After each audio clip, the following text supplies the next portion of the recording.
think that would be good, just showing young people different ways people go into different industries and pathways and talk about the stories. And that, you know. Hi everyone, my name's Rommell SAY. I'm the co-founder and director of a social enterprise called Serious About Youth, or SAY for short. And this is the first episode of Rommell Says. Rommell Says is a Q&A show that we get young people to get in touch with us via email and social media with various questions about employment, trying to progress in life, and I'm going to do my best to try and answer them. Just to tell you a bit more about Serious About Youth, we're a social enterprise that helps young people to progress in life. So we do workshops and training in schools, as well as externally doing employability programs.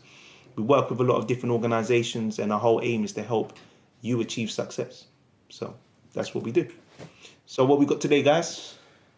First question, shall I go with the first question? Yeah, do you want to go straight in? Yeah. Okay, Chris. Chris. Chris. Like Chris Cross. Yes, Chris.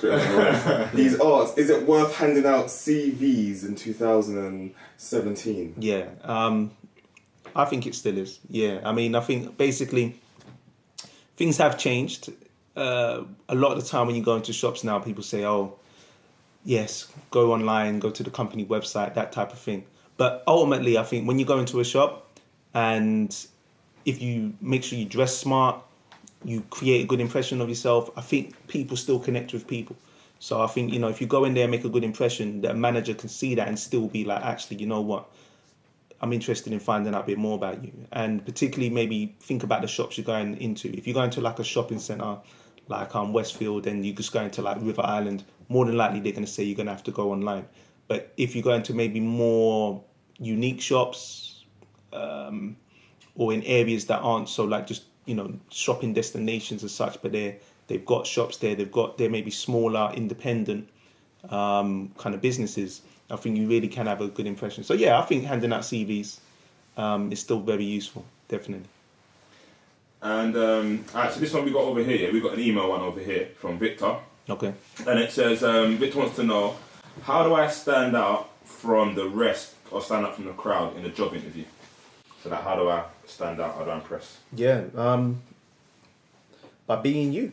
You know, we're all unique. So we all have our own individual things that make us unique and make us stand out. And so a lot of it actually comes from the preparation beforehand. You've got to take the time to actually prepare for the interview. You've got to think about the company, do your research about the company. You know, nowadays you can even sometimes find out about the person that's going to interview you. If you know the name of the person, you can go on LinkedIn, you can find out a bit about them, maybe find out some of their interests and stuff like that. And there are things that you can connect with in the interview. And think about yourself, you know, think about the job, think about what makes you unique for the job. So what have you done work-wise, education-wise, but beyond that, extracurricular stuff too. You know, if you're involved in clubs, if you volunteer, if you do sports, you know, try to find aspects of all of those things that would make you a good candidate for the role. Where the transferable skills from those things or the transferable qualities from those things that would make you actually really suitable.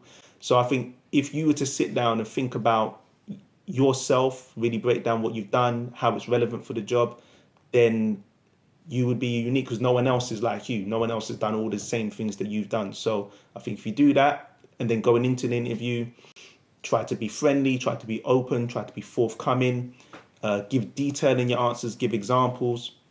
I think that's how you stand out.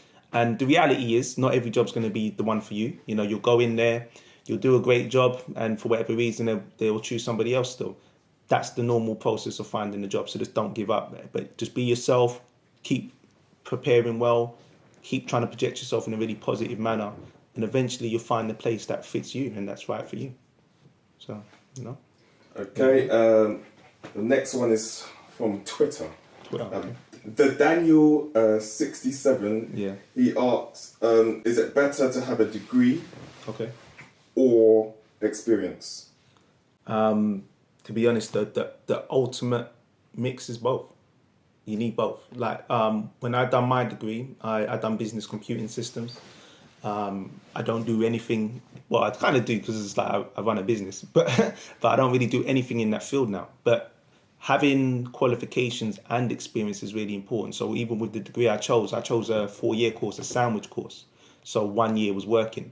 Because I kind of, even from when I was younger, I appreciate the importance of having experience as well as the qualifications. So really, you want both. And actually, that's why even nowadays I do like apprenticeships. I think there are some amazing apprenticeships out there. But if you want to go to university, if you want that university experience, by all means do that. That's an important part of growing up as a young person. So if that's what you want to do that. But do think about getting experience. So even if you go to university, try to do part-time work while you're at university. I worked throughout the time of college and university. Do internships. Whenever employers come into the university, go to those kind of events, try and connect with them. Try and just build your links with employers as much as possible, and so the ultimate you really want is the qualifications and experience. You can't really beat that. Yeah, it doesn't have to be one or the other. Sounds good. And this is another one from Twitter, Lucy45. Okay. She said, a lot of people say it's easy to make the steps going forward when you know what you want to do. But she says leaving school, she doesn't really know, or leaving college, she doesn't really know what she wants to do with her career or what she wants to do next steps. What should she do? Yeah. What I would probably recommend is to try and start thinking about what you actually enjoy. I'd say start from things you enjoy and things that you're good at. Try to analyze yourself again and think about, all right, well, what am I good at? What do I enjoy doing? Maybe look at people around you and think, all right, is there anyone that is doing stuff or lives their life in a way that I enjoy, or that I think was something to kind of emulate, and analyze how you can maybe turn those things into a job or how you can make money from those things. So say you enjoy, I don't know, playing computer games, all right, well, if that's really what you enjoy and you're good at them, what can you do that's realistic that you could actually make money from that, and research actual careers in that kind of field. Or if it's not directly in that field, maybe something similar where it's got skills from that you can use. So I would say explore those things. Think about what you're good at, think about what you enjoy, talk to people that you respect. Think about maybe getting a mentor. Having a mentor can be really valuable, and get that guidance from someone that's maybe done some of the things you want to do, and they can give you some advice. And also try things, go out there, volunteer, get involved in activities. For me, the more that you actually get out there and try and do things you enjoy and things that are positive, where you're searching for what you want to do career-wise, you will find things. You will find what you actually want to do. Like, I never planned on doing this type of work. I got into it because when I was at university, like I said, I was doing a year where I was going to be working, but I was having difficulty finding a placement. And I actually ended up going to a charity in Northwest London and done a workshop there, and I loved what they were doing, and that's what got me into this type of work, because I actually ended up doing my placement with them. So prior to that, I'd never thought about doing that type of work. So yeah, that's basically what it is. They're a fantastic organization called Leap, and that's what got me down this pathway. So get out there, do stuff, do things you enjoy, and you'll find things that you think, actually, I could do this. That would be a good pathway for me to take. And hopefully you'll find your way, So that's what I would say. Last question. Cool. Yeah. Did you give a sign-off message? Like, what are you going to say to the people? Okay. What are you going to give us? I would say sign off. I would say thank you for taking the time to watch this first episode. I hope that's been useful in some kind of way. Thank you for the questions from the people that sent them in.